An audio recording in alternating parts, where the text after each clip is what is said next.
morning. I'm Charles Kuralt, and this is Sunday Morning.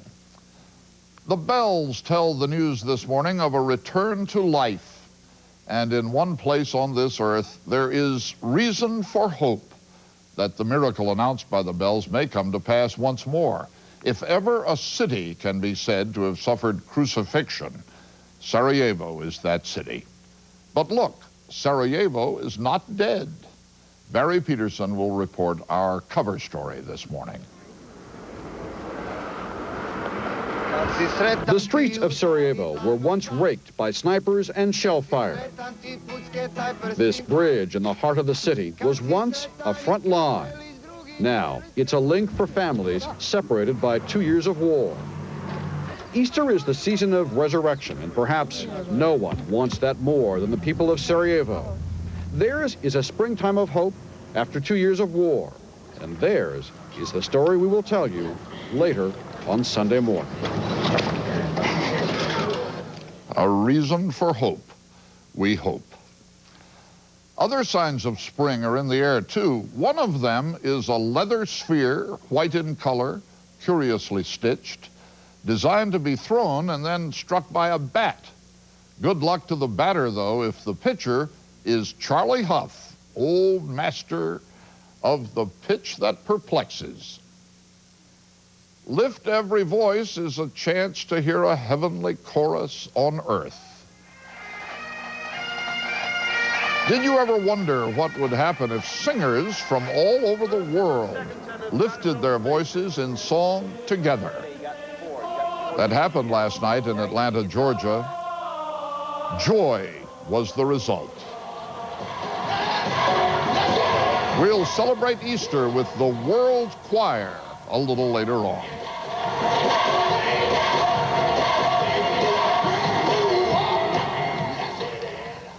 Bill Geist will be along with an appreciation of fiendish fun, the cartoons of Charles Addams.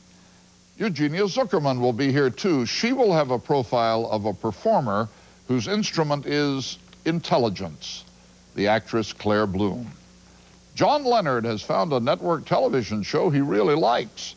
And Bob Simon will join us from Israel. I'll ask him whether he sees any progress along the booby-trapped road to peace in the Middle East. I'll look at sports and the weather and a milepost by which to remember last week after the headlines for Easter Sunday, the 3rd of April.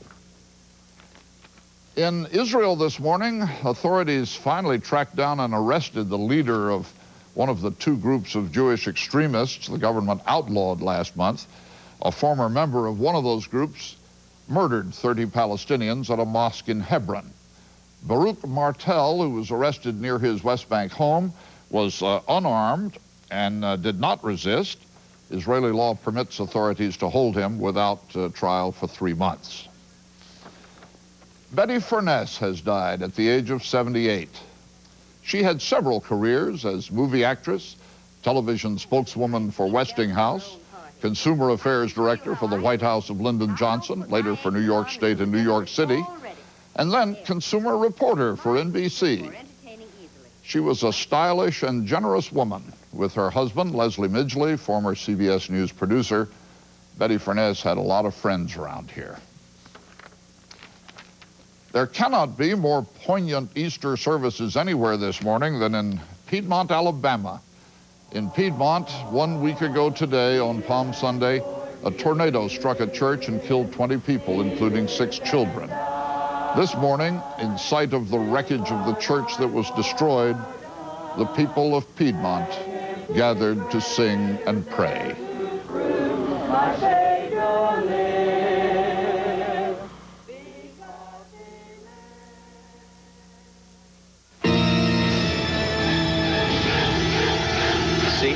Termites. This is going to cost a fortune. We should have called the Orkin man. The exterminator. Even a little termite damage can cost a lot. For less than it costs to fix this beam, you can protect your entire home with the Orkin man. He destroys termites and makes sure they never return. Guaranteed. They won't be back. Orkin. One call destroys them all. Are you getting hungry? Yeah, why don't we have some shrimp? Ooh, fresh seafood. We are at the coast. Hey, what if we steam some crabs? I'd rather have shrimp. We could bake some great-tasting sea-pack shrimp. Good idea. So, which would you like? Popcorn shrimp or butterfly? How about both? Now you can have great-tasting shrimp like you get at the coast. Sea-pack. Bakes in just 10 minutes.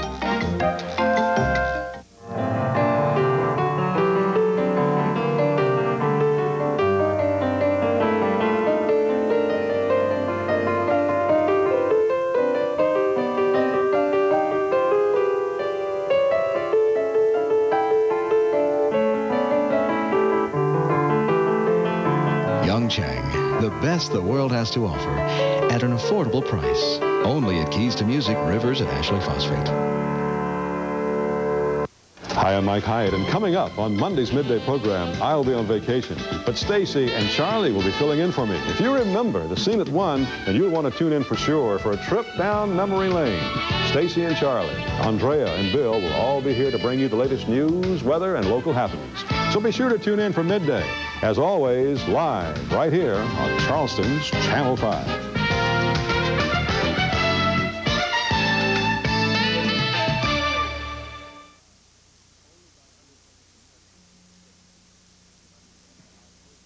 Maybe it helps to have the President of the United States in the stands cheering for you.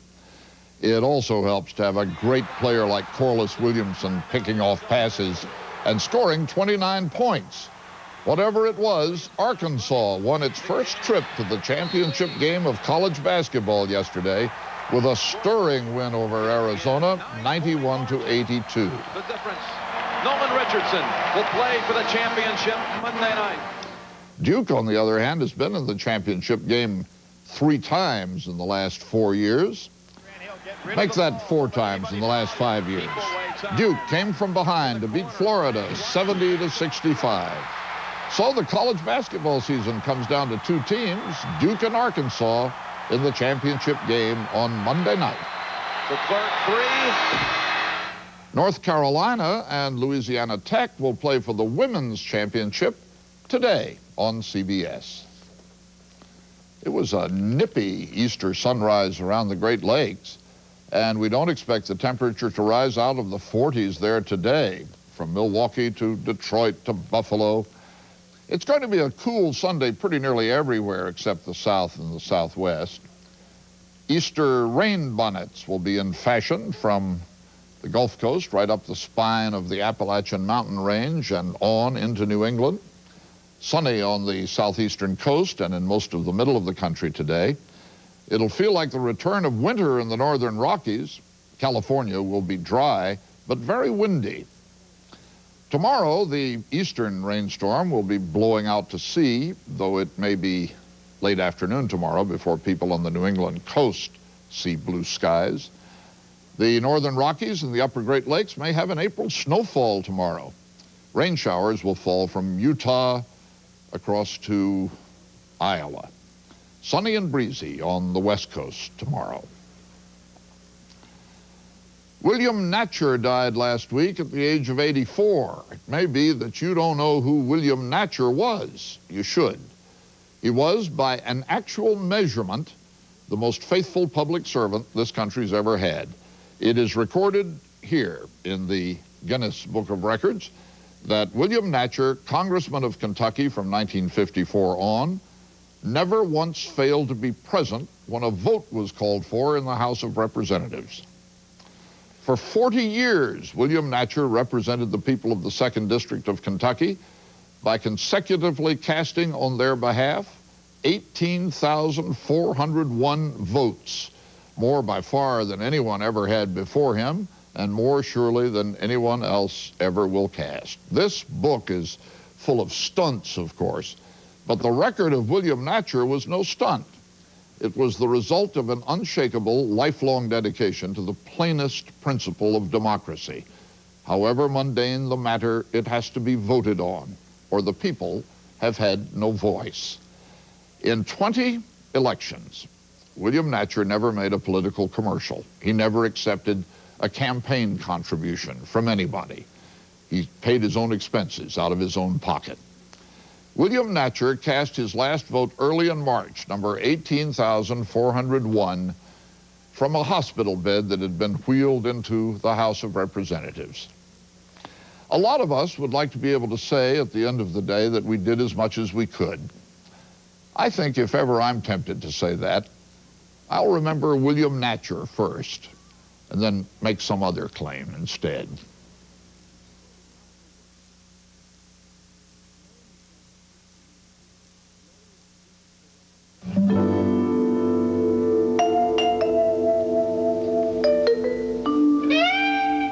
Retirement years should be secure years. That's why Merrill Lynch has a gerontologist to help us understand the social, emotional, and financial needs these years bring. That extra insight can make a difference between seeking security and finding it. The difference is Merrill Lynch. Chemistry is the practice of magic. People think of Teflon and they think of frying pans. Teflon is not one thing. Putting Teflon on a surface will stop bugs from crawling up trees. They'll fall right off the tree.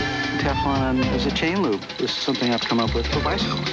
You know, only DuPont makes Teflon. And you can use it in satellites, on fabrics, or leather. When's the last time you heard about a leather raincoat? You can let your imagination run wild. It's not often that you get to make something new in this world. Dear Midas, as I brake to avoid hitting the nice lady in front of me, I heard an awful clunking noise. I was truly frightened. I called Midas and was told, "You can bring it right down." Jack inspected my brakes, explained the problem. It's your brake pads. And gave me my options. I also found the warranty on brake pads a comforting bonus. Now my brakes work like a charm. Thank you, Catherine Catania.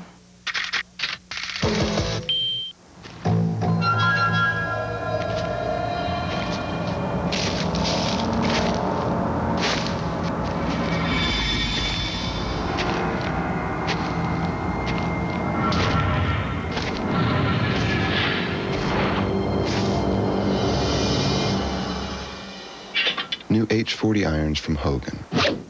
Once you start playing them, it's hard to stop.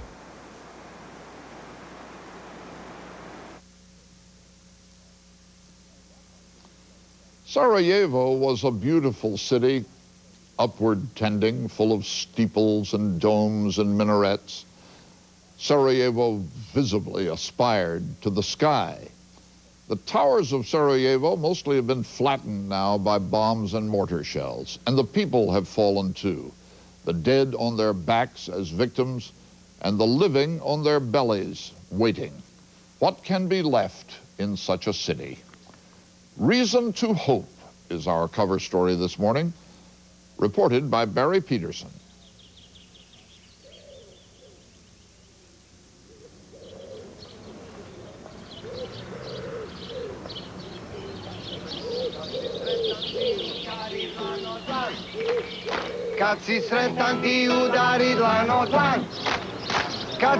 It is springtime in Sarajevo after 2 years of war.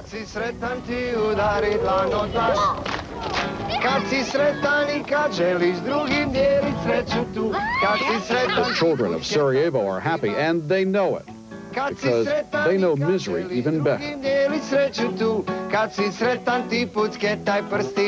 I know so many children that never left. Not only their flats, but their shelters. I mean, the basements, the cellars. And now everybody's out.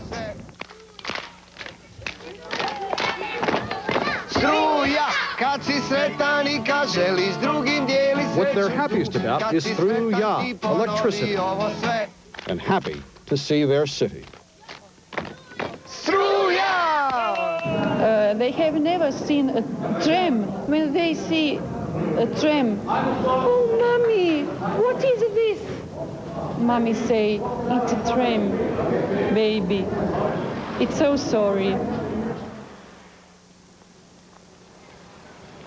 They still run in Sarajevo, but not from bullets or shells. Electricity is back on. Most people have water. Mail delivery has started again. The old Muslim hilltop cemetery is no longer a sniper's killing field. Healing the wounds of war begins at a downtown bridge with an unlikely name, Brotherhood and Unity. A fragile agreement between Serbs and Bosnians allows a lucky few to cross each day. Ismeta Palija was separated from her family 2 years ago when the front line sliced through the city block by block, dividing it like some sort of Berlin Wall.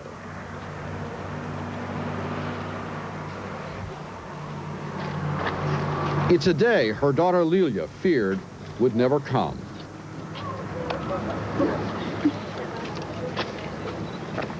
There's a surprise for her.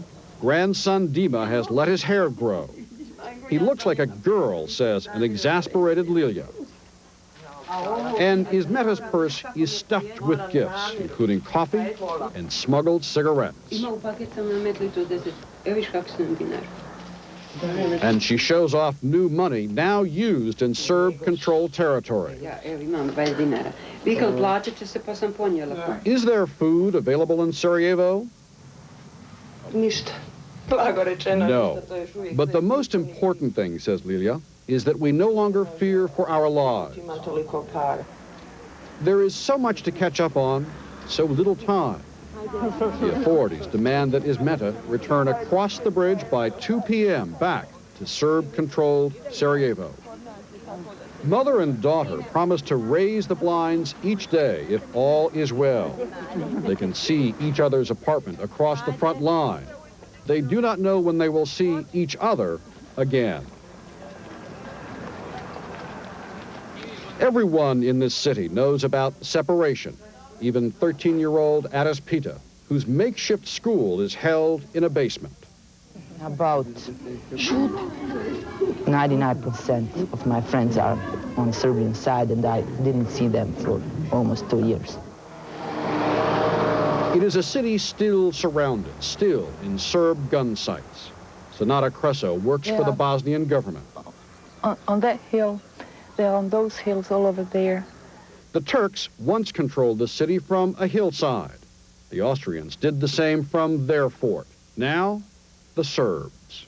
You can walk freely. You can, there are moments that you think you can do whatever you want, but then reality would sober you up. And then again, I can't do whatever I want. I would like to go to Rome now. I can't. I would like to make a call to my friend in Zagreb. I can't. So it's not peace yet. It's still, we are still besieged. We are still around. And sometimes still shooting. This man was wounded a few days ago when he went onto his balcony to adjust the TV antenna. But most think the worst is over, even if the memories remain. Zahida Sabanovich remembers, I fainted the night that shell hit so close to my window, she says. But how does she feel about the future now? And everywhere, there is the sound of spring planting. She's putting in flowers amid her vegetable crop. He's concentrating on things like parsley and onions. The gardens meant survival these past 2 years. Sarajevo survived because its people wanted to keep alive a multi-ethnic city where different religions, Muslims, Christians, Jews, prayed within blocks of each other.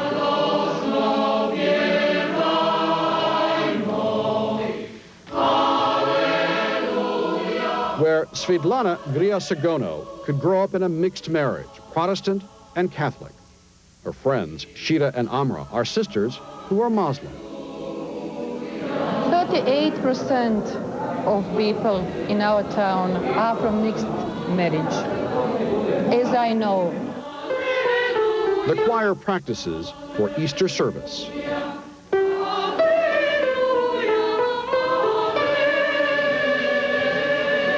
The same number of members is the same number all of this time.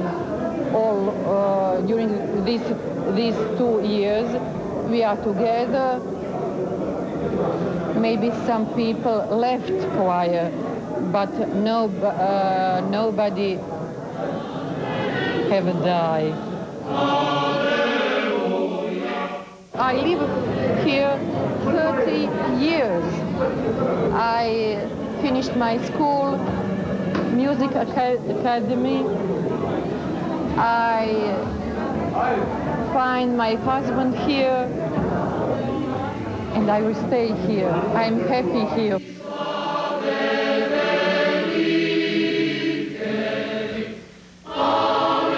The pain runs deep.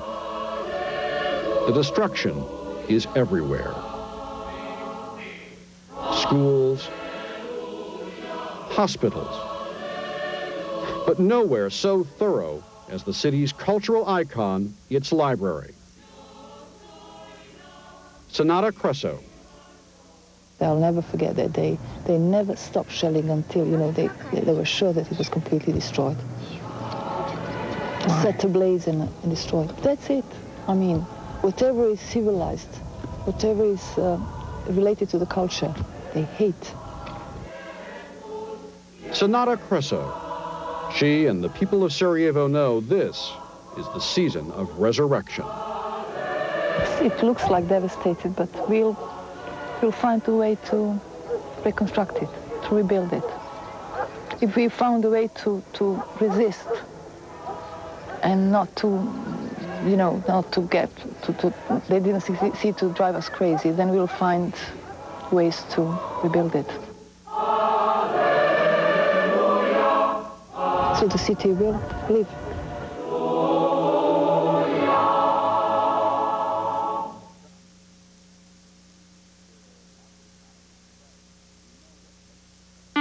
The Nissan Altima has more front headroom than a Mercedes E320. It also has more rear headroom, more rear leg room, and more overall room. Yet it's priced $20,000 less, which means with this luxury sedan, you'll be able to add a room. The Nissan Altima. It's time to expect more from a car. Yes, nice. Very nice. Ooh, weeds. Just what I need. Actually, what you need is Ortho Weed Be Gone. Weed Be who? Weed Be Gone gets rid of all kinds of weeds without burning your lawn. Just like that. Yep, just like that. Ortho Weed Be Gone for a lovely weed-free lawn. Yes, lovely. Hey, got any Moby Gone? Sick of cutting this thing. Ortho, you're working too hard without us. Hurry! Hurry! Hurry! We're gonna miss the boat! Both Visa and American Express Gold cards can get you to Great Guana Cay in the Bahamas. But should there be trouble in paradise? Honey, we missed the boat. Whoa! What'll we do Only now? Visa Gold can come to your rescue because the only hotel on Great Guana Cay doesn't take American Express. I know that guy. Visa Gold, it's everywhere you want to be. Harry.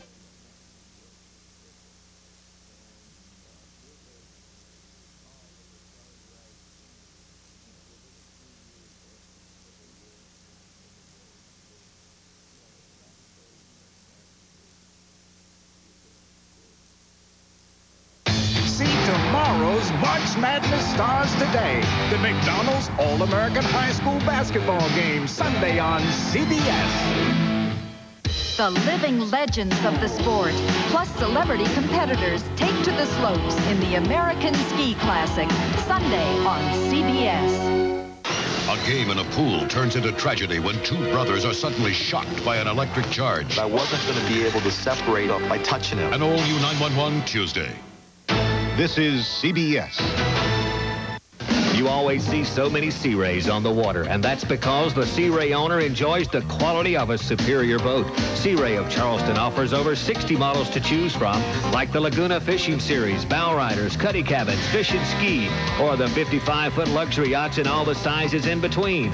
Sea Rays are powered by the dependable Merc Cruiser and Mercury outboards. So come to Sea Ray of Charleston and join the others on the water that already know that if it's not a Sea Ray, you've missed the boat.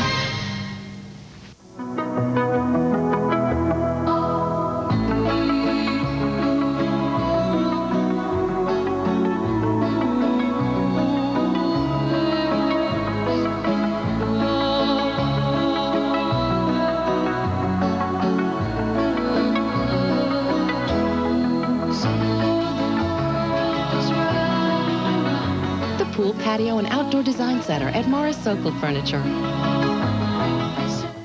The Augusta National Golf Club in Augusta, Georgia, home of the Masters since 1934, will once again play host to the greatest golfers in the world. Hi, everybody. Warren Pepper inviting you to join Live 5 Sports live from Augusta for the recap of the day's events at 6 and 11 beginning April 5th. The Masters is considered to be America's most prestigious gathering of golfers and is expected to be led this year by defending champion Bernhard Langer. Join Live 5 Sports beginning April 5th at 6 and 11 live from the Masters. Going to Carolina, live from Charlotte, Monday at 8:30. It's Sunday morning on CBS, and here again is Charles Kuralt. And it's time to hear from John Leonard. Good morning, John. Good morning, Charles.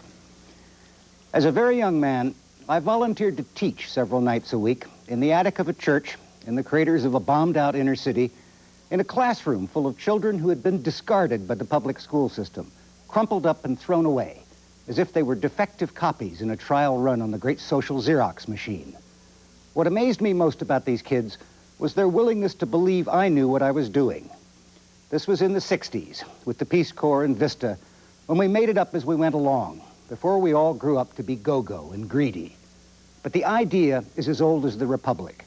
You can't afford to waste a single child, and the privileged young invest themselves, and everybody learns how little we really know about each other.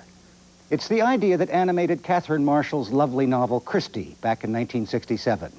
And out of that novel, they've made a television series, starting tonight with a 2-hour pilot on CBS and settling into a weekly slot next Thursday. I hope it runs forever.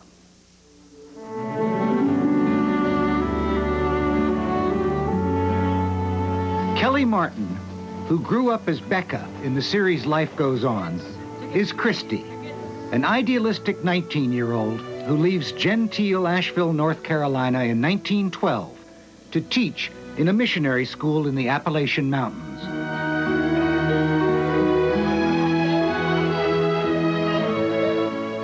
There to assist her in her own education are Stuart Finley McLennan as the widowed doctor who gives her a dress to wear. Thank you, it's perfect. And Randall Battenkoff as the handsome young minister who started the school. Has anybody ever told you that your hair smells like roses? And Tyne Daly Mr. Taylor, as a gun-toting Quaker surprise. It's common knowledge that I'm a better shot than you. Or your boys. I think it's time you went home. Opal. And Tess Harper as the mountain woman, Fairlight Spencer, who has less to do tonight than she will on Thursday. Just the way things is. Plus, of course, the children, all 12 grades of them, as young as 5 or older than Christy. Sleepy because they got up before dawn. Barefoot because they can't afford shoes. A girl child who can't talk. Hogs under the floorboards. And a pet raccoon. And that Thor's scalawag. Christy Huddleston, who are you? I wish I knew. All right, then, here's a question to sleep on. Were you meant to come here to serve and to work? Or are you only running away from home? I wonder, Lundy. Tonight, Christy's failure to understand the local moonshine culture will cause her school to burn down. Prince Charles Edward decided to win back the throne of England and Scotland for the Thursday, Stuarts. having acquainted the class with where they come from, with Bonnie Prince Charlie and the Scottish Highlands, she will have to depend on a ghost to save a child. Christy's young, but all of us learn. The writer is Patricia Green. The executive producers are Ken Wales and Barney Rosenzweig from Cagney and Lacey. And the heart aches for all the mistakes to come for Christy, of misapprehension and condescension, of quick temper and quicker despair, of huge ambition and modest results and terrible doubts and romantic entanglements. But one of these children is secretly reading David Copperfield. Another will grow up to write his own novels. A third, perhaps, will invest herself in passionate teaching. And out of moonshine, history lessons, bagpipes, cartwheels, cabinet making, and an axe, we make the music of the Republic.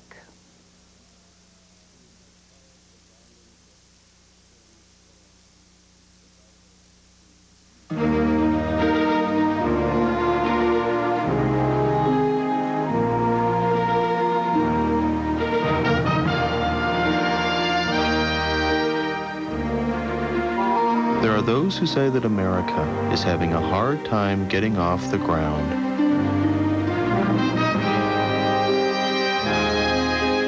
They say that the American spirit no longer soars. That the American worker no longer rises to the occasion.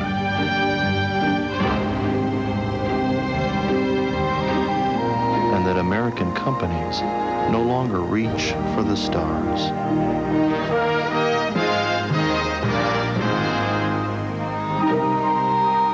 But we'll just continue to introduce evidence that says otherwise.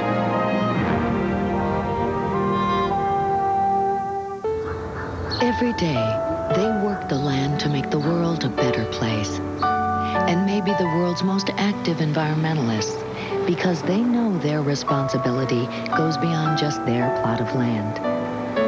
And producing a safe and abundant supply of food is pretty important. They don't just have their eye on a time clock, but on the future. They are America's farmers, and the land is their legacy. I want to tell you about my home far away. My mother and father are there. Strengthening the links of communications requires capital. In the last 3 years, Merrill Lynch raised over $50 billion for communications companies around the globe. We connect investors to opportunities and the people of the world to each other. For them, it makes a difference. The difference is Merrill Lynch. The pitch that perplexes is our salute to the start of the baseball season this weekend. Here's a little quiz.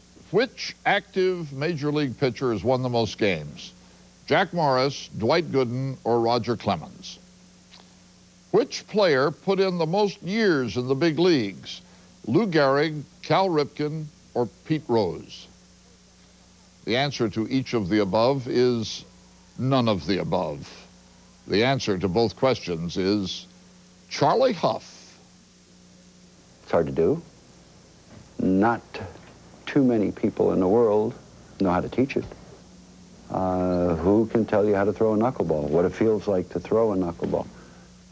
It darts and it dances, and nobody in the ballpark knows what it'll do on the way to the plate, including the guy who throws it. It is baseball's most tantalizing pitch, the knuckleball. The whole idea of a knuckleball is to throw a ball that doesn't spin. Goes up there, dead.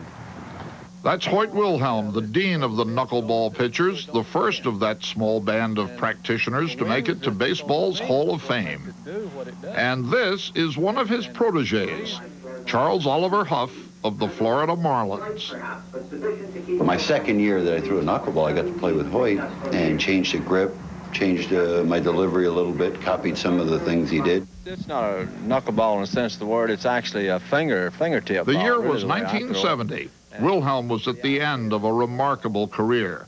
Charlie Huff was a young pitcher with a sore arm and not much hope for a bright future. But it was tremendous for me because I had no clue what I was doing. I could throw a decent knuckleball, but I had no idea how to pitch with it, and he taught me how to pitch with it. Hip flexor, left leg forward. Right knee, hip flexor, left leg. And for a quarter of a century, Charlie Huff has been the most durable pitcher in baseball. This spring marks his 25th season in the big leagues. If I didn't have these real long legs, it would be easy. He is 46 years old. It's like a childhood dream to ever get to play a game in the big leagues. And I was one of those borderline prospect type guys and got lucky, came up with a pitch that very few people can throw, and you know, I still really can't believe it that I've played this long. The traffic lights, they turn blue tomorrow. Take a look around the Florida clubhouse to see how long it's been. The tiny island says, How young do your teammates look to you, Charlie? They're much closer to my kids' age than my age. I relate more with the staff ages, the manager and our coaches, and I'm about 10 years older than our general manager, so I tend to relate more to that era guy than the guy today, but being around these guys keeps you young. Yeah, you can lose them, though, easy, watch. You can lose the guys easy. Both Charlie Huff and Hoyt Wilhelm seem to have tapped into Ponce de Leon's fountain. Wilhelm, now 70 years old, is a minor league pitching coach for the Yankees. He pitched in more than 1,000 games before he was done, a major league record. And he was still pitching until 1 month shy of his 49th birthday, he was released by his 9th big league team. People were always giving up on him, a fact not lost in his message to today's prospects. But hey, just because this organization's given up on you, it's not 100% sure. I mean, nobody can be 100% sure, because I'm a living example. I was released off of a Class D club one time, which was the bottom rung in professional baseball. I was released off of that club, and they took me back in about 3 weeks, and I wound up pitching my way to the Hall of Fame. And the pitch that got him there was the knuckleball. Why don't all pitchers throw the knuckleball? I don't think anybody can really teach it. I mean, I can show a guy how I did it. I can show him how I did it. But like I said before, when you tell a guy to double his fingers up like that and try to throw that ball after he's thrown it all his life like that, it's just very difficult. It is also against the grain. Baseball scouts are looking for the young pitcher with a 90-mile-an-hour fastball, not a 60-mile-an-hour tantalizer. So nobody's looking for a guy like me. Nobody goes out and looks for a trick pitch, a knuckleball pitcher. Many managers and organizations may think that it messes you up. But when you throw it right, you've got an idea that I've started it in the strike zone. I started it where I want to. And then it's kind of out of your control. Unlike any other pitch, it just might do something different every time. And that's when it's really perfection. And that's when even the great big league hitters would rather be any place else but the batter's box. I mean, I've thrown them where the batter has swung and missed and hit them. They think it's a strike, they swing, whack, hit them in the chest. I remember a game in Cincinnati where I hit Pete Rose and Joe Morgan back-to-back on 2 strike pitches, hit them both in the head, and they didn't call it, but I'm sure both of them swung. Those knucklers hit them both in the head, and Charlie Huff is certain, even today, that they both struck out. Pretty hard not to laugh in situations like that. Not at the batter. Not at the batter. I have laughed with a few of my teammates, yeah. Some of the games are fun. Playing a baseball game is pretty serious stuff, but there are times when plays happen that are just too much. I mean, you've just got to go ahead and laugh a little bit.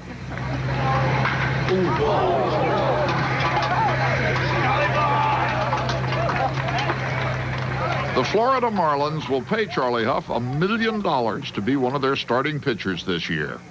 When he was pitching in Ogden or Santa Barbara or Albuquerque in the 60s, did he ever imagine in his wildest dreams that the knuckleball would make him a millionaire? No. You always try it. I mean, we had the same arguments. Salary negotiations, fighting, hating the general manager, arguing back and forth. Usually nobody had agents at that time, especially in the minor leagues. You didn't have an agent. You just argued like crazy for what you were going to make. I mean, we were arguing about $100 a month or a couple $1,000s a year, and nobody cared. And there was never any media coverage of it. I mean, guys would walk out of spring training, that's it, I'm not playing baseball anymore until you give me that $100. That major league gag. Uh-huh. Ah! We were robbed. We're gonna kill you guys today. Thrashing.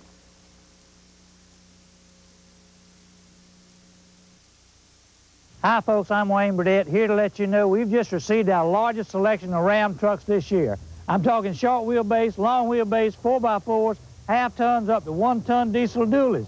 See for yourself Motor Trend's Truck of the Year. For the largest selection of Ram pickups in the Low Country, take that short drive to Burdett Chrysler Dodge, where the inventories are large, prices small, and the service #1 in South Carolina. And remember, cars are like eggs. They're cheaper in the country.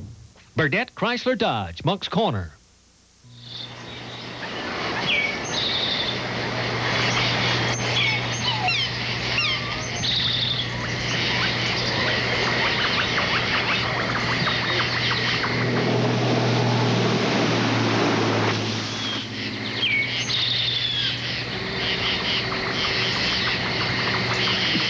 Pimlico Plantation proudly introduces Pimlico West. It doesn't take brains to choose the right tiller. Snapper is obviously the smart choice. Compared to the leading competitor, Snapper gives you a much bigger engine, bigger tires, bigger tines, and best of all, counter-rotating tines that work opposite the wheels to dig deeper into hard soil instead of walking off the job. And when you see the huge price difference, choosing a Snapper is a no-brainer.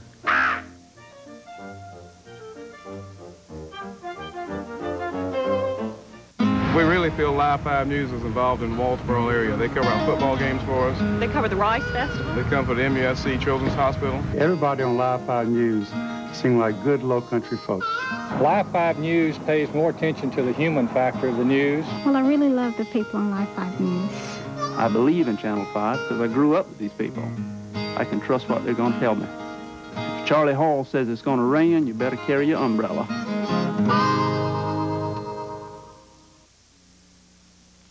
Eugenia Zuckerman is here. Good morning, Eugenia. Good morning, Charles. And I must say, I've loved all my Sunday mornings with you, as we all have. Oh, it has been lovely being here with you. You know, the great Helen Hayes once told me in her old age that even she was finding it hard to find appropriate acting roles. Can you imagine? Yet Claire Bloom seems to go on and on and on. She does. She's an enormously versatile actress who does theater, movies, television, one-woman performances. She does narration with major symphony orchestras, as she will next week with the New York Philharmonic. And she was just in San Francisco, LA, Chicago this weekend doing Russian poetry. So she does tremendous amounts of work. She is such a radiant and mesmerizing actress whose intelligence and sensitivity shines through everything she does. I can't sit still, I can't.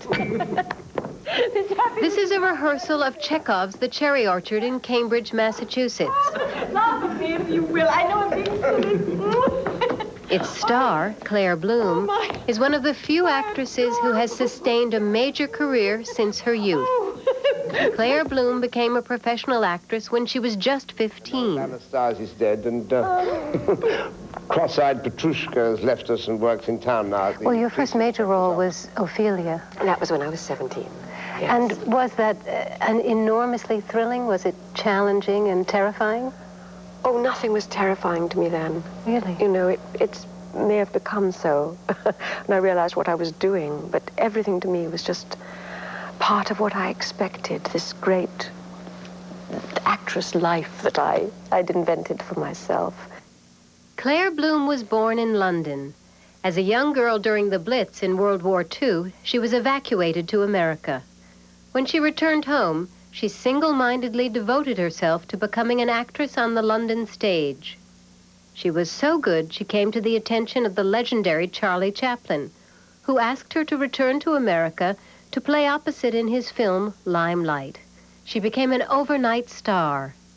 That must have been enormously thrilling that the great Charles Chaplin was interested in you. I think my agent asked me, to send photographs to Chaplin of myself because he was interested in me for a movie, and I just thought it was absolutely inconceivable that that could be so. And maybe I was frightened, but I didn't send them. And then I got a telegram saying, "Where are the photographs, Charles Chaplin?" So I sent them immediately. And making the choices that followed, the choices of work to do, you have been enormously idealistic. Yes, I have. I mean, I sometimes think that for every movie I turn down, I should be put against the wall and shot. Because my financial life would be much more secure, etc., if I had done a lot of these things. On the other hand, along with Edith Piaf, I regret nothing because I have done what I wanted it to do. She acted with Paul Scofield. She acted with John Gielgud. And she acted with Richard Burton. Well, I believe that a number 11 bus will get me to Hammersmith. I do not believe it will be driven by Father Christmas. When you worked with Burton in A Spy Who Came In From the Cold, well, what was that film like? Oh, well, I knew it was a marvelous book. And I'd read it, of course, before it was ever offered to me, and I was thrilled that it was. You know when you're working on first-class material. Laurence Olivier called on her to play Lady Anne in a production of Richard III that he was directing. She ended up on the cover of Life magazine. People ask how he directed me, but I don't remember that specifically. I remember much more that the direction was just doing the scene with him, you know. And that was the inspiration. That bereft thee, lady, of thy husband, did it to help thee to a better husband. His better does not breathe upon the earth. Too, he lives that loves you better than he could. Where is he? Here. Out! Damn slut! Out, I say! You've had a lifelong love affair with Shakespeare. Yes, I guess most actors have. Here's the smell of the blood still. All the perfumes of Arabia will not sweeten this little hand. Oh. I mean, there it is. You can't beat it, can you? It says everything about every state of human emotion, about women, about men, about love, about death, about you name it. There's nothing that he didn't know. Fairy King, attend and mark. I do hear the morning lark. You are remarkably musical. I mean, there's a fiddler in your family in history, right? Yes. Probably a fiddler in every Jewish family somewhere. Her feeling for music has made Claire Bloom a leading choice for works that combine words and music. Go, bid the huntsmen wake the lovers with their horns. She appeared at Carrymore in A Midsummer Night's Dream with Andre Previn and the Orchestra of St. Luke's. Joy, gentle friends, joy and fresh days of love accompany your hearts. There's nothing like it in the world. It's this great machine behind you, this force, and it just catapults you into a different kind of state of mind. It's so incredibly exciting and moving.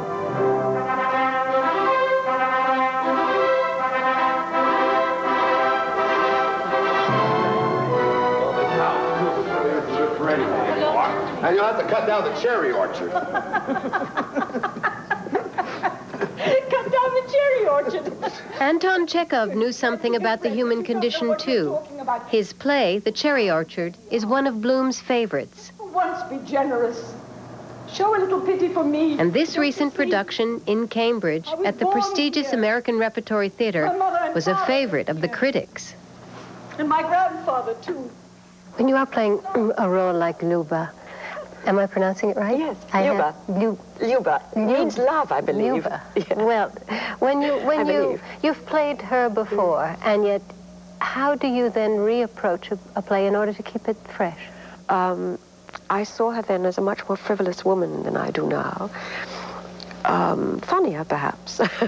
But I realize now, perhaps it's 10 years later, and I have been buffeted about a little too, that she's a woman who has been really buffeted about by life. She's a woman who's been down into the depths and comes up again. You look radiant, my darling. Your eyes are sparkling like diamonds. Are you happy? Very happy? Very, What would you say is the best thing about being an actress? Well, the best is also the worst, and that's the uncertainty. But I'm a gambler's daughter, and I think the throw of the dice is always, even at my age and perhaps older, terrifically exciting. When I make curtsy, bid me farewell.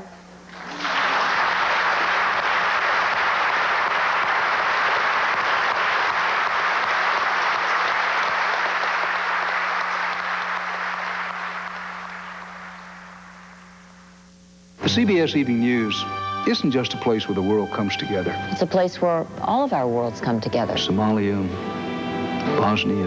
Healthcare, the economy. Stories such as the flood or the hurricane. And sometimes, even a moment that lets us all sit back and smile. This is CBS. In the war against termites, only one company has a weapon like this. The exterminator. The Orkin Man. Armed with the latest technology, the Orkin foam system. No termite treatment is more effective than Orkin foam. Unlike other methods, it penetrates completely to stop termites cold. Guaranteed. The exterminator. The Orkin Man. One call destroys them all. Are you getting hungry? Yeah. Why don't we have some shrimp? Ooh, fresh seafood. We are at the coast. Hey, what if we steam some crabs? I'd rather have shrimp. We could bake some great tasting sea-pack shrimp. Good idea. So, which would you like? Popcorn shrimp or butterfly? How about both? Now you can have great tasting shrimp like you get at the coast. Sea-pack. Bakes in just 10 minutes. The world's largest circus, Under the Big Top, is back in the Low Country. The Clyde Beatty Cole Brothers Circus is coming to Exchange Park Friday, April 8th through Sunday, April 10th for 7 big performances. And on Saturday, April 9th, make sure to join Channel 5 for WCSC-TV Day during the 1:30 p.m. and 4:30 p.m. shows. Tickets are now on sale. The Clyde Beatty Cole Brothers Circus, coming to Exchange Park Friday, April 8th through Sunday, April 10th. Happy Easter from all of us at Channel 5.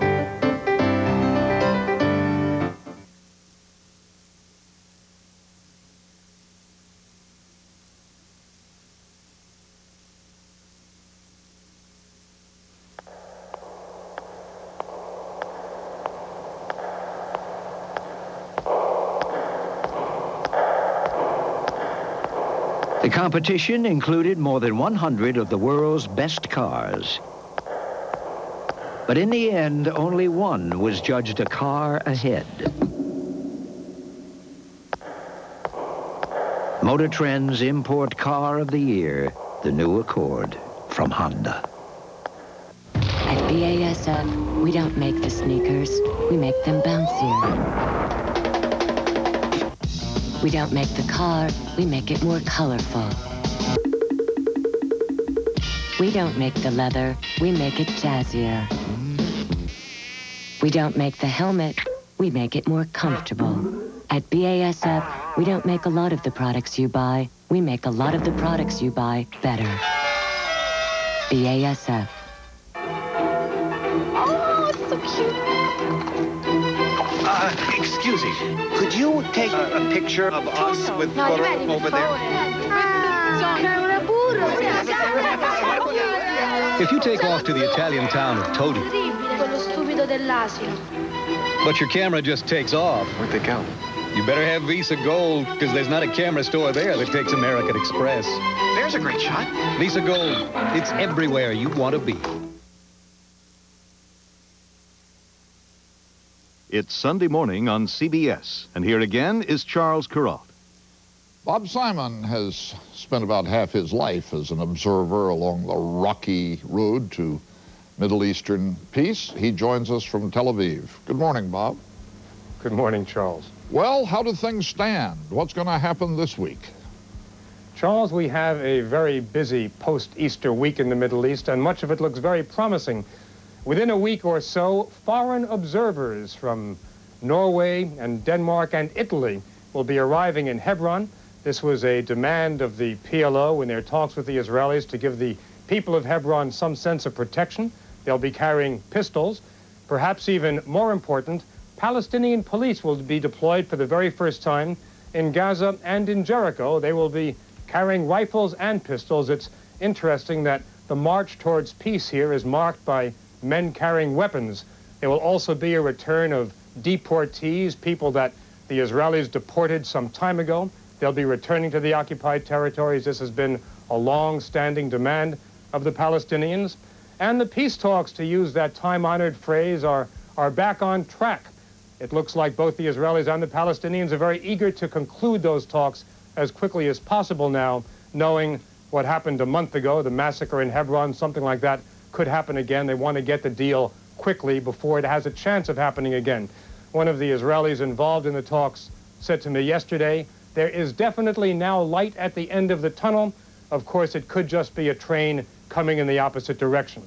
Like everything else here, the perils are enormous. The several hundred Israeli settlers are still living in the middle of Hebron, a continuously ticking time bomb, and all sorts of things could go wrong, but at least there is activity. Well, is part of the activity, in view of the tenuousness you've just described, a continuation of Israeli withdrawal from Gaza, Jericho? Gaza, Charles, I was in Gaza a couple of days ago, and even though the deal has not yet been struck, the withdrawal is proceeding. The Israelis are taking out a lot of the equipment that they have ruled Gaza with for the last 27 years. It's going out in convoys day after day. The Israelis are decreasing their forces there. The minute that an agreement is signed, the Israelis can be out within a couple of days. Of course, when that happens, this is the big question. Gaza could very easily and very quickly descend into chaos. When the PLO officially takes control of Gaza, Mr. Arafat will be presented with a choice between a rock and a hard place. Either he will go in softly, in which case a generation which has known no law other than Israeli soldiers, a generation which has sunk into utter chaos and anarchy, will continue to be such. If he comes in with a very iron fist, of course, he'll be accused of just replacing the Israelis as an occupying force. Gaza could become a very, very bloody and dangerous place. And when we talk about the peace process, I think it's something of a misnomer. What's happening actually is nothing short of a revolution, of a total rearranging of the pieces that make up the Middle East.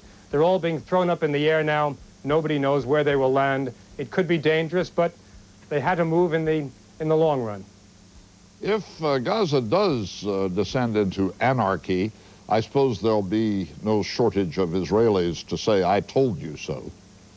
Not only will they be saying, I told you so, Charles, but even worse, the right wing is sitting there ready to say, the minute things go a little bit not exactly according to plan in Gaza, you see what happened in Gaza? We cannot withdraw from the West Bank because then the West Bank turns into another case of civil war where there are so many hundreds and thousands of Israeli settlers. The right wing is posed for that, but with all these problems, with all the difficulties ahead, I think everyone is bearing in mind, at least the government is bearing in mind, the central lesson which you don't hear about every day. And the lesson is that the occupation has proved totally unworkable, that the Israelis really, in fact, have no option. An occupation of another people, subjugation of another people in the latter half of the 20th century is just not acceptable. It hasn't worked for the Israelis. It hasn't worked for their place in the Middle East or in the wider world. You mentioned the Hebron massacre. It's been about a month now. When that happened, I thought, well, there goes this whole process. But it hasn't worked quite that way, has it? No. Diplomatically, one could say that it's back on track, even though I think a more fitting analogy to a train would be a boat that is packed with too many people who hate each other and who are under the control of a captain who's not quite sure that his compass is reading quite correctly, and all they can do is try to stay afloat. But it's floating right now. The longer-term effect of the massacre was, in fact, just the opposite of what Dr. Baruch Goldstein may have intended. It has discredited the right wing of the settler movement. They have been totally abandoned and discredited in the wider Israeli body politic, and it is difficult to see how they will set the agenda for Israeli policy as they have in the past. Bob Simon explaining well, as usual, the complicated matters of that part of the world. Thank you for joining us, Bob. Charles, I'll miss you. Thank you. I'll miss you too, old friend.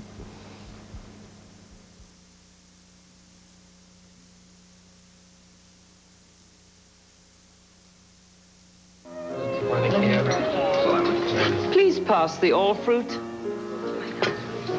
Pass the Polaner all fruit. Pass the Polaner all fruit. Would you please pass the jelly?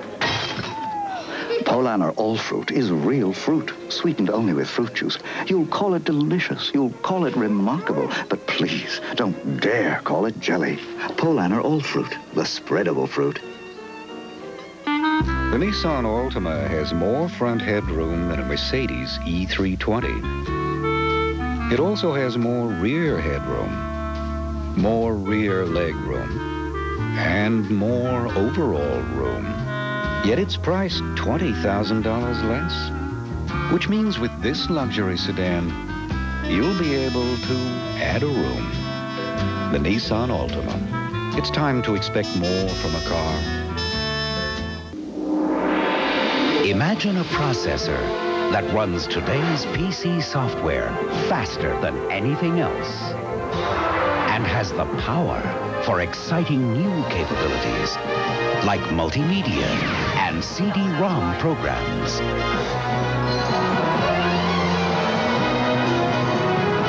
That's the Pentium processor from Intel, the computer inside. The whole idea of saving for retirement is to get ahead. But if your IRA has annual fees and mutual fund sales charges, it can set you back from the start. To make all your money work for you, put it into a Schwab no annual fee IRA. You can choose from over 200 no-load mutual funds and pay no sales charges. And this performance guide is yours free when you open an account. So to make all your IRA money work for you, maybe it's time to come to Schwab.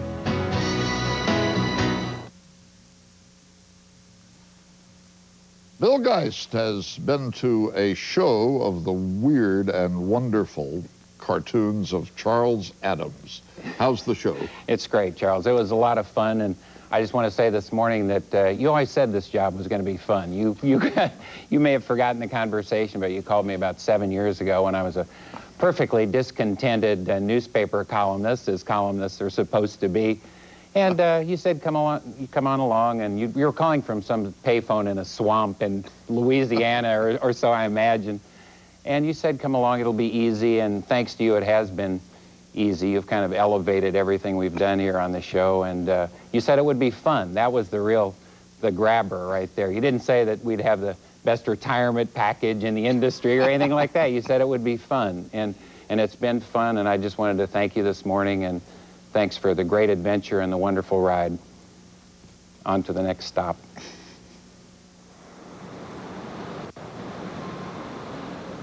Normally, there is no talking allowed in a library, let alone laughter. Not so these days at the normally august New York Public Library, where record crowds are coming to see cartoons. The caption on this one reads, "It's the children, darling, home from camp." These are the collected works of the late Charles Addams. The wonderful thing about all of these cartoons is the nonchalance. That's probably where his real genius lies. There's that subtlety and that sort of ease and that sense of something where you suddenly go, oh my God. As in this one. Richard's tweed suit, gray jacket, summer formula. And there's Richard. Exactly. Head back more towards the... Paul Rudnick seems the perfect guide. The writer grew up an Addams fan and wound up with the same fiendish sense of humor. They were so subversive and so evil, especially I think when you're a child to find something that's so not good for you and so unwholesome. Charles Addams penned his first cartoons for the New Yorker magazine in the early 30s. It was the ultimate forum. A lot of us subscribed just for the cartoons. That is me. That is really funny. Any of the cartoons that revolve around children I found particularly delightful because they didn't have that cutesy pink and blue Peter Rabbit attitude towards Charles. I think he saw them as supreme beings, as far more intelligent than most adults because they weren't hampered by ethics or manners. It was more, no, childhood was a time for murder without conscience. Addams turned things topsy-turvy, humanizing animals. The caption here reads, "For goodness sake, stop that chattering and let your father think." Or animalizing humans, rendering them Lilliputian or monstrously large. The caption here, better let them play through, Hartley. He altered them any way he saw fit. Charles Addams also had a great sort of reverence for anyone with more than the normal number of limbs. What sort of a man was Charles Addams? Well, we know one of his favorite boyhood activities was tormenting his grandmother. We know he liked cemeteries. He was married in a pet cemetery, and we know he liked parties. He held a big one right here at this library for 250 of his closest friends who danced to a Dixieland band after he died. Charles Addams was born in 1912 and immediately transplanted to this funereal floral arrangement. Hang out here on rainy days. And he grew up in Westfield, New Jersey, where Apostle Ron McCloskey is a kind of unofficial Addams historian. In here? Yep, go right ahead. Don't tell you, Charles Addams slept here? I don't think so. But as a boy, he did draw this skeleton, or so Ron says. It's done in chalk and in pencil. Wow. It's almost life-size. I think it's over 4 foot tall. Addams walked to school past houses like this one, which Ron says influenced his work. This was one of the places where Charles Addams used to come to a lot when he was a little boy. He was a little ghoulish. Oh, sure, definitely. No, he was not your ordinary boy. I think he was a product of a very suburban era where he saw the dark corners in the GE home of tomorrow. You know? So husbands and wives were a great theme. Well, I like this one. Oh, yeah. Well, I think Charles Addams saw murder as the natural outcome of any suburban marriage. This caption reads, "Wallace, isn't that already too deep for Glads?" Addams actually did have his wistful moments. Occasionally, he was almost sentimental. Charles Addams was not in no way opposed to love and romance. He just enjoyed it when it happened to extremely unlikely people. As a grown-up, Addams was known to friends as a jovial man, but then... I know that he did also collect medieval firearms, all of which were kept in working order. Right. Yes. He's clearly a very, very happy man. You know, he's not some embittered recluse. No. He's just gleefully satanic. They're creepy and they're kooky. An Addams boom occurred in the 1960s with the arrival of the Addams Family TV series. I am Mrs. Addams. I love your dress. It's so tight. Thank you. Addams keeps coming back to haunt us, these days at the movies. Paul Rudnick wrote the screenplay for the current one, Addams Family Values. Isn't he a lady killer? Acquitted. Fresh air. It was wonderful to write something where you didn't have to tack a moral onto the end. You didn't have to say, you know, and when you cheat, you're only cheating yourself, Billy. Rudnick says Addams is needed now more than ever. Oh, he's the godfather of all political incorrectness. They are bad taste incarnate, and therefore to be treasured. Awash in saccharine greeting cards, designer jelly beans, and balloon delivery services, those industries of enforced cheer, it becomes necessary, every so often, to pour a little boiling oil on the carolers.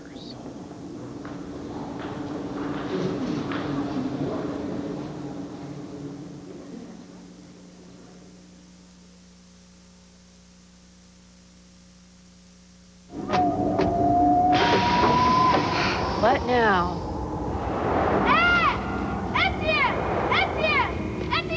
Who's Etienne? Who cares? Come on. Etienne fix everything. Who's Etienne? He's a camel repairman. What? He's a mechanic. You're kidding. Hope he takes credit cards. Oh, he does. Visa Gold can get you cash more places worldwide than any other card, even American Express. Etienne fix everything. Visa Gold. Roses, I want roses. That's it. One stinking lousy bug-eating rose.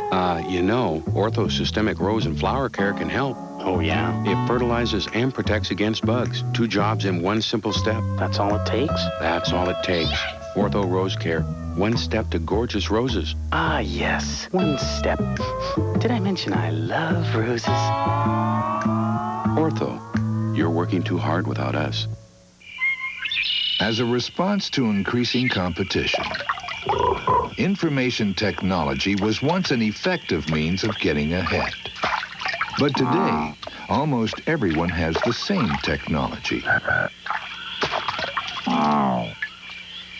What Anderson Consulting has is a way to help you use technology to propel your strategy, so you can stop playing leapfrog and start playing quantum leapfrog. Hi, I'm Mark Anderson with MCI. Every day, thousands of AT&T customers switch to MCI. Here's a customer who switched from a popular AT&T plan. Betty, why'd you switch? When I got my first AT&T bill, I ran right quick to MCI. How's MCI doing for you? Are you saving money? With Best Friends, my savings is $76 a year. My total savings per year is $195. That allows me to make longer telephone calls. Give us a call and we'll prove to you how plan for plan... State to state, MCI will save you money over AT&T. Lift every voice. Now, on Easter Sunday morning, we're about to hear a choir, thousands of voices strong. I'm not suggesting that you close your eyes. You'll want to see as well as hear what happened only last night in Atlanta. But if you do happen to close your eyes, tell me if you don't, for some odd reason, see in your mind's eye fields and valleys of Celtic green.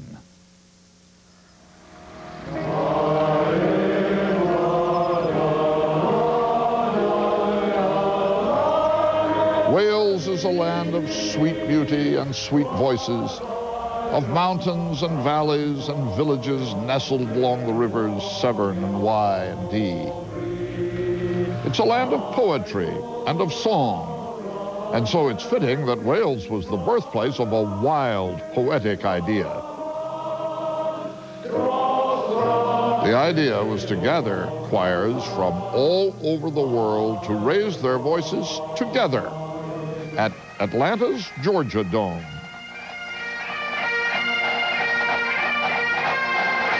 First tenors, second tenors, baritone, basses. Okay, you got 4. You got the 4 you need, Jack. Now you need to get that one back.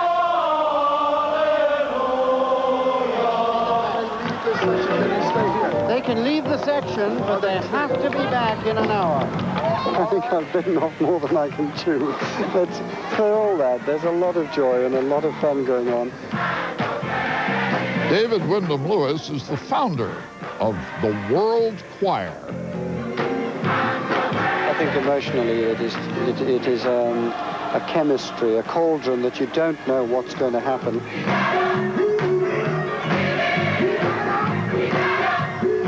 Probably make the hairs on your back and neck stand up, you know. You probably see a few tears in a few eyes.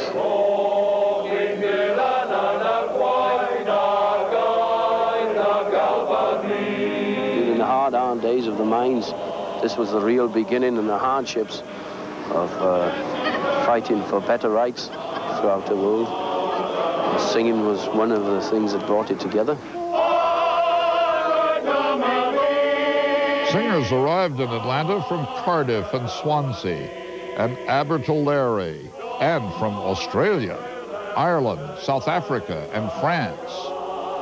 Welshmen mostly, who carried their love of singing wherever they roamed. Let us rejoice, for we are young and free. You don't have to be Welsh to sing with the World Choir. You just have to sing as if you were. By sea, our lands abound with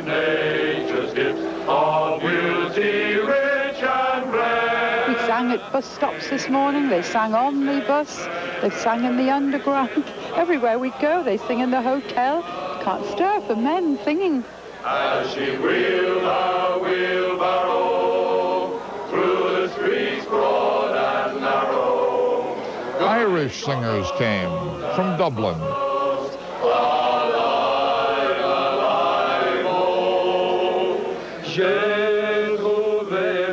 And French singers from Brittany. And the Scots came from Aberdeen and Fife, claiming that real voices are Scottish voices. We haven't got any reason for that. We just know we're better than the Welsh. It's the Scottish air that we have. It's the Scottish air that we have. And the whiskey, of course. Oh, yes. That helps us to sing. I'm afraid they got it all wrong. The Welsh are the singers. Everybody knows that.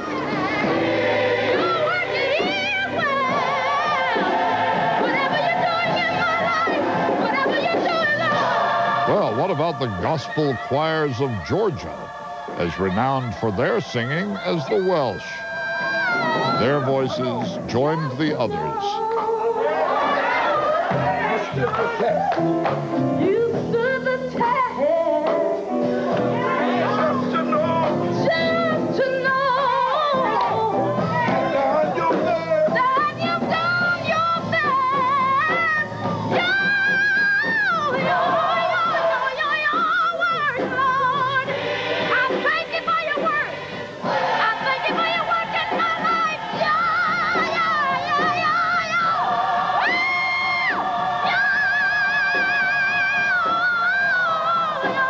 I hope it be like a new heaven on earth. Just a taste of heaven coming on Saturday night.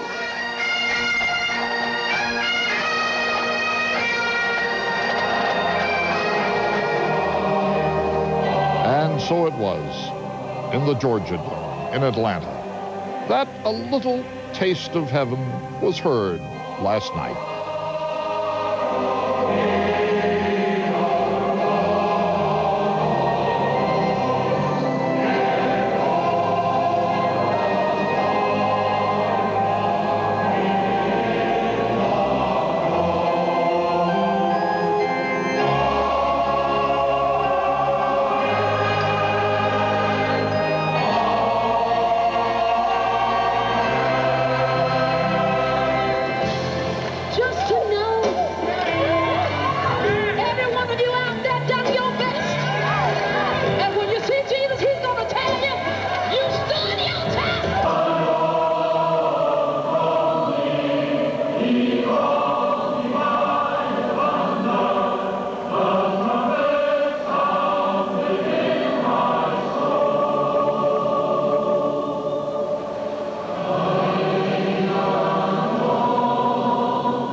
Of one of the world's strongest fibers, Kevlar. I started the work in 1964. It proved to be a time of great joy, of frustration. We called it Fiber B. Kevlar is 5 times as strong as steel. It's used in ski, racing, in helmet, golf, tennis rackets, bullet-resistant vests. I'm still working for DuPont. Every day is a new learning experience.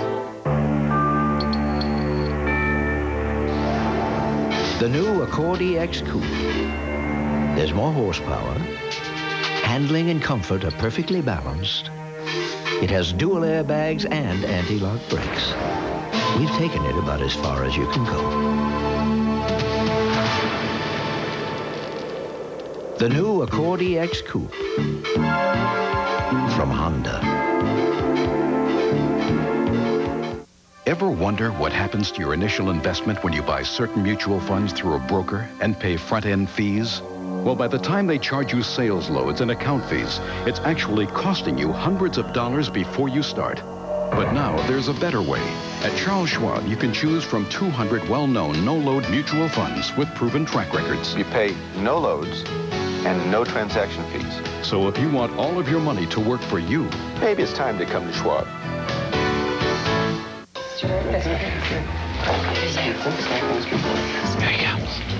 Coffee? Cappuccino. Vanilla cappuccino. Mocha cappuccino. Make that a decaf mocha. Okay. Only Maxwell House makes cappuccino in all these flavors.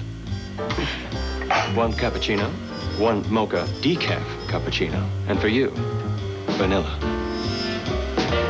Maxwell House cappuccinos. The magic without the machine. I am retiring from CBS News. This program, I am happy to say, will be in the good hands of Charles Osgood starting next Sunday morning. Charles, nobody has ever been welcomed as genuinely as you are welcomed here. Well, thank you, Charles. A real honor to succeed you, not replace you on this broadcast. Nobody could replace you. But I'm glad to have this little opportunity to be on the screen with you to prove that we are two different people. Because people have confused us very often. That's true, they have. I am the fat and bald one. You are the one who can play the piano and knows how to tie a bow tie.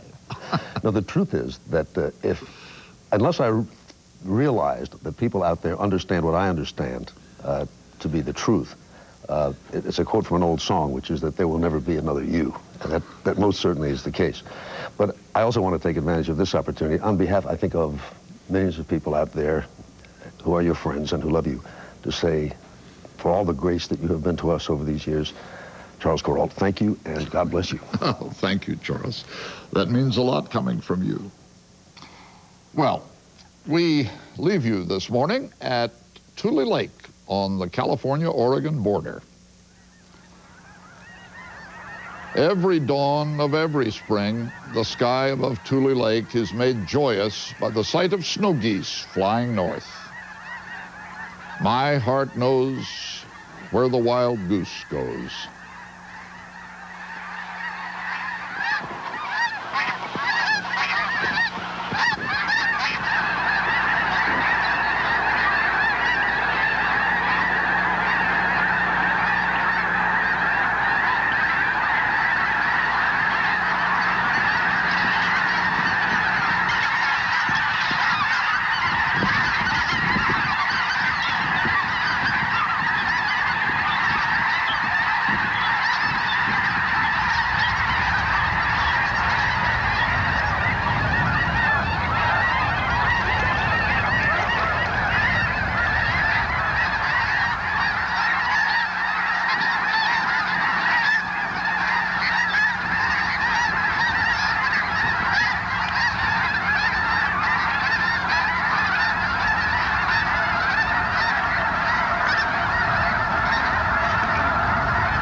Time for us to part, you and I. Saying goodbye to the viewers of Sunday Morning is like saying goodbye to old friends. That's the way I feel. Thank you for making me feel that way. I aim to do some traveling and reading and writing, and to watch this program the civilized way for a change, in my bathrobe while having breakfast. Charles Osgood appreciates poems and often commits poetry himself.